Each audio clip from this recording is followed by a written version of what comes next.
Buenas noches, damas y caballeros. Naging busy tayo masyado dito sa issue ng gera dyan sa Senado at saka sa impeachment that hindi natin kaagad na report itong replacement lawyer ni Sorry, no audio pala. Nicholas Kaufman. Although na-report natin earlier na na-kick out na nga si Kaufman dahil sa mga kapalpakan niya. Ang nag-replace sa kanya, later on we will discuss about him kasi ngayon may time na tayo for that. Medyo humupa na ng konti yung tension dyan sa Senado. Yung mga habang naka-break sila, yung mga rigodon nila dyan, yung mga pautot ni Alan Cayetano. Kaya may time na tayo dito ulit sa ICC case to discuss about this. Ang bagong lawyer ay ito British international criminal law expert na si Peter Haines. Peter Haines, KC. So he officially replaced Kaufman last May 15, 2026. At he is supported by Associate Counsel Kate Gibson. Later on, i-discuss natin kasi mukhang mas magaling ito si Counsel Peter Haines kaysa kay Nicholas Kaufman. Medyo there is reason to fear yung galing nito. Marami na itong mga diktador na may kaso na napalusot. We will discuss that later. Okay? At nabago na rin kasi yung pre-trial lang yun yung maganda, si at bata. Medyo hindi naman bata, medyo younger than itong bagong lawyer ngayon. Itong judge ngayon, si Julia Mutuk. Medyo mabait yun. Ito ngayon, medyo mabangis. Kung anong nasa isip niya, sinasabi niya. In this case, kasi simula pa lang itong sa pag-serve as defense lawyer itong si Peter Haines, pinagalitan na niya ito. Hindi naman dahil sa ginawa ni Peter Haines, pero pinagalitan niya ito sa ginawa ni Nicholas Kaufman at ng mga DDS. At hanggang ngayon, ginagawa pa ng mga DDS. Sinisiraan nila yung ICC. Ibig sabihin, kung ang dating judge sa pre-trial, ito trial proper na, ang bagong judge ay si Judge Joanna Corner. Ito rin, veterano rin ito. British rin. At ang mga kasamahan niya, bago na rin, dalawang babae rin, si Judges Kibong Paek, later on, i-discuss natin ang background nito. And Nicholas Guilao, lalaki naman. So dati yung kay Mutuk, tatlo sila, puro babae. Ito ngayon may lalaki. So, at led by presiding judge, si Joanna Corner. Dito kay Joanna, kaagad, simula pa lang, second pre-trial conference pa lang, inupakan na niya yung mga DDS. Inupakan na niya si Kaufman. Sabi niya, kung noon, nagagawa niyo yan na si Kaufman, kasi sabi niya, dapat lumalaban tayo dito lang sa korte. Dito tayo maglalaban. Dito tayo mag-away-away. Dito tayo magdebate. Ang ginagawa ni Kaufman, nilalabanan ang korte sa Court of Public Opinion. Parang naging DDS na rin si Kaufman . Nagpapa-interview sa media, sa DDS media. At kung meron ng mga tanong ng ABS-CBN, GMA, na masama, parang binabara niya, binabastos niya. Pero itong si Haines, bagong Duterte lead counsel Peter Haines, hindi ito ganun. Wala pa ni isang interview, buti naman sa inyo. Kasi si Nicholas Kaufman, walang ebidensya, puro talo sa korte, dinadaan sa labas. Nagpapa-interview, tinitira ang korte, ang ICC. Kaya sabi nito ni Judge Joanna Corner, huwag nyo gawin sa akin yan . Huwag nyo gawin sa amin yan. Hindi kami papayag dyan. Walang statement sa media sa issue na ito, kundi dito lang. Ayan, talo sila dyan kasi silipin ko nga. Parang ginagawa nila dito sa impeachment trial na wala silang ebidensya, binubugbog nila, kinain daw si ng buhay prosecution lead counsel Jinky Luistro, kinain daw ng buhay ng mga defense lawyers ni Sara, ganun. So, dinadaan nila sa outside of the court gera, propaganda war, PR war, media war. Yan ang ginagawa nila. Sabi nitong si Judge Joanna Corner, hindi pwede ganun yan. Dito tayo maglalaban-laban, dito sa korte na naka-live naman. Patay ang mga Duterte. Vloggers yan. Patay ang Duterte yan. Patay sila dyan. Hindi ito pabor sa kanila. Kasi dito, lalo na kung ipipresenta na yung mga witnesses at iiyak-iyak yan sa korte, patay sila. Kumaga dyan lang sa korte maglalabanan. Dyan, patay si Sara. Sa dami, sa gabundok ng ebidensya laban sa kanya. Patay na siya sa impeachment court, patay pa siya dito sa ICC court na live. Tulad ngayon, bago-bago lang na live nila eh. Mamaya, ilalive rin natin yan. Pero dito, ang magandang portion nakita namin ng BAT team, yung itong si Judge Joanna Corner, hindi na siya paligoy-ligoy pa.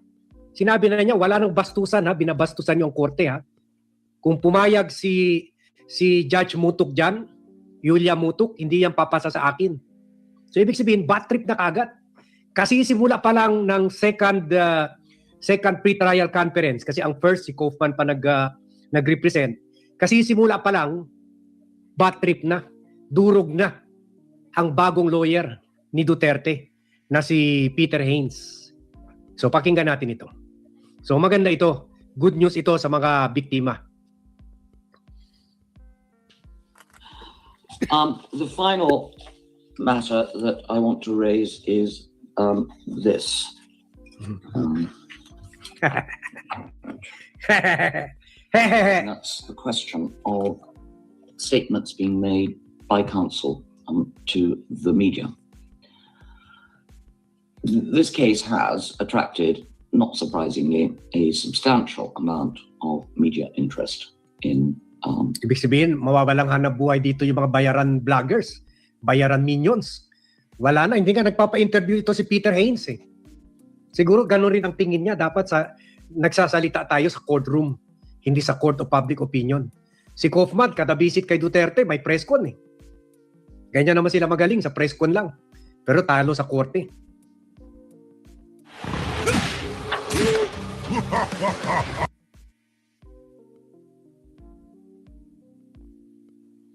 The Philippines in particular. That's not, of course, only mainstream media, but as is common these days, social media, and additionally appears to have provoked suppliers of what is undoubtedly fake news. Aray! Obviously, fake news. Fake news. Sabi niya, okay pa ang mainstream media, TV, radio, newspaper. Totoo lang sinasabi nila. Ang mga Duterte trolls, Duterte vloggers, fake news talaga. Biro mo naman, kahit yung mga si Donald Trump at saka iba pa mga presidente, ginawa nila ng mga memes na sumusuporta kay Duterte. The first thing we wish to emphasize is the need for the media to report to the public accurately and fairly what is said in court. And above all, to avoid speculation. That is important in any trial, and it's doubly important when it comes to a trial of serious allegations. Nothing could be more serious than these of criminal activity. Can I just issue a reminder to the media that anything which is said in private session may not be reported. Ayan. Part of the reporting of the earlier proceedings in this case was not assisted by comments made by previous defense counsel Nicholas Kaufman to the media. On the 3rd of October of last year, the pretrial chamber issued a reminder to him to remember that he had a professional duty to be respectful and courteous to the chamber. Ito yung si Haynes eh. Medyo mas matured kay Kaufman. At ito yung yung assistant niya, si Kate Gibson. Later, may vlog tayo dyan. Regrettably, that reminder had no effect. On the 26th of April of this year, after the appeals chamber had made its decision on jurisdiction, Kaufman gave at least 2 interviews commenting on the decision. Some of those comments were his personal view of legal decisions made by the court as a whole, and were on any showing wholly inappropriate. The more so when made by counsel in the case. In the light of this previous history, this trial chamber feels it incumbent to repeat the reminder or warning to all counsel in the case for the reasons that I have already expressed as to the importance of this trial. We see no reason why counsel should feel it necessary to make any comment to the media. The appropriate forum for counsel to raise matters is in the courtroom. Trials are not conducted by the court of public opinion, but by this court during the course of the proceedings. Aray. We should add finally that we are somewhat surprised to see that other than the catch-all type provisions which are contained in the Defence Code of Conduct, namely Articles 5, 7 and 24, no guidance on the topic of media comment is offered to counsel in any of the codes, in fact, those including from the prosecution. But of course, it's particularly applicable to the Code for Defence Counsel. And we feel that this is a lacuna which should be rectified sooner rather than later. So, are there any other matters that counsel wish to raise at this stage? Yan, okay. Thank you, Judge Joanna Corner. Sabi ng mga details, ano ba to? Hindi pa napunta sa trial. May bagong judge na British, na matured. Pinapagalitan na yung bagong lawyer ni Duterte. Paano ba to? Bad omen, bad sign, bad trip. Bad trip na. Nagsisimula pa lang, bad trip na. Paano naman si Kaufman? Sinabi pa na itong ICC kasi gusto nila, kinukulong nila si Duterte dahil gusto nila i-justify yung existence nila kasi parang wala ng value itong ICC, hindi nila nakukulong si Putin at si Benjamin Netanyahu ng Israel, mga ganon, puro mga ganon eh. Parang politika talaga, parang hindi siya lumalaban sa legal, lumalaban siya para depensahan ang brand name ng mga Duterte. Dahil alam niya masisira si Sara Duterte sa trial. Eh ngayon, itong bagong lawyer, defense lawyer, si Peter Haines, simula pa, nag-take over ito last May 15. After na-terminate na yung kontrata ni Nicholas Kaufman. May 15. Ni minsan, hindi pa ito nagbigay ng pahayag o kaya ng press con sa media, lalo na mga DDS media na nag-aabang sa labas ng ICC jail. Kasi sanay na sila paglabas ni Kaufman, either bago pumasok si Kaufman o paglabas ni Kaufman may statement kaagad. Ito si Haines wala. So paano na kayo niyan? Paano na nyo nadidipetsahan si Duterte na hindi naman nagsasalita ang lawyer? Hindi nagsasalita sa inyo. Hindi kayo kinakausap, hindi kayo ini-entertain. Nitong si Peter Haines. Siguro ganun din ang pananaw niya. Magsasalita ako sa courtroom. Paano na yung propaganda? Paano na yung publicity? Paano na yung bayad sa inyo? Kasi kung wala kayong fake news, wala naman kayong bayad. Paano na yan? Magugutom na kayo ngayon. Magugutom na kayo. Wala nang kumakausap sa inyo. At hindi pa nga, kahit may plano pa ito si Counsel Haines, Peter Haines, nakausapin kayo, winarningan na. Chowking Best Tickets sa Ratambos. Sulit at 99, 149 at 199.